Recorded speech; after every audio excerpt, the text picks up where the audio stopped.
दोस्तों, ये है कहानी दो गधों की। दोनों की आपस में जरा भी नहीं बनती थी। दोनों एक दूसरे के खिलाफ ही काम करते थे। एक बार किसी ने दोनों को एक रस्सी से बांध दिया। दोनों ने रस्सी खोलने की पूरी कोशिश की।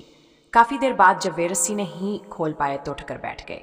एक साथ बैठे बैठे कुछ देर बाद दोनों को भूख लगी, लेकिन आसपास खाने के लिए कुछ नहीं था।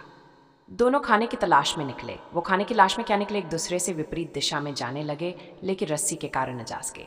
किस्मत से जल्दी ही वो एक ऐसी जगह पर पहुंचे जहां दोनों के सामने फूल लगे। दो गमले थे, लेकिन वो दोनों गमले इतनी दूरी पर थे, उन फूलों को खाने के लिए आगे बढ़ते तो रस्सी का तनाव बढ़ जाता। इस कारण उनके गले दब जाते, लेकिन वो फूलों तक न पहुंचते। उनके गले दबने के कारण उनकी मृत्यु भी हो सकती थी। भूख दोनों को लगी थी और दोनों चाहते थे कि जितनी जल्दी हो सके वो अपना पेट भर ले। अब दोनों सोचने लगे कि क्या किया जाए। दोनों अपनी अपनी जिद पर अड़े कि दोनों एक दूसरे से पहले खाएंगे। वकीन दोनों झुकने का नाम नहीं ले रहे थे। भूख ऐसी चीज है जिसे कोई भी ज्यादा देर तक बर्दाश्त नहीं कर सकता। अब दोनों की ताकत खत्म होती जा रही थी। जब भूख दोनों की बर्दाश्त से बाहर हो गई, एक सलाह बनाई। उस सलाह के अनुसार दोनों उन फूलों खाने के लिए बढ़े।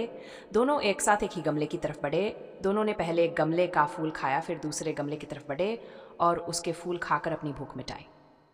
उसके बाद वे समझे कि विपरीत परिस्थितियों में हमें अपना धैर्य नहीं खोना चाहिए।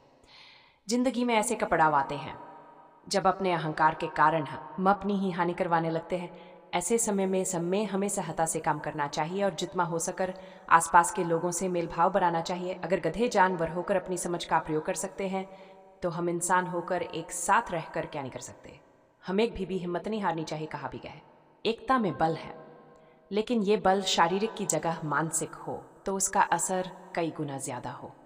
दोस्तों, आपको हमारी कहानी कैसी लगी, कमेंट्स बॉक्स में अपनी राय जरूर दें और इसी प्रकार की प्रेरणादायक कहानी देखने के लिए चैनल को सब्सक्राइब करना ना भूलें।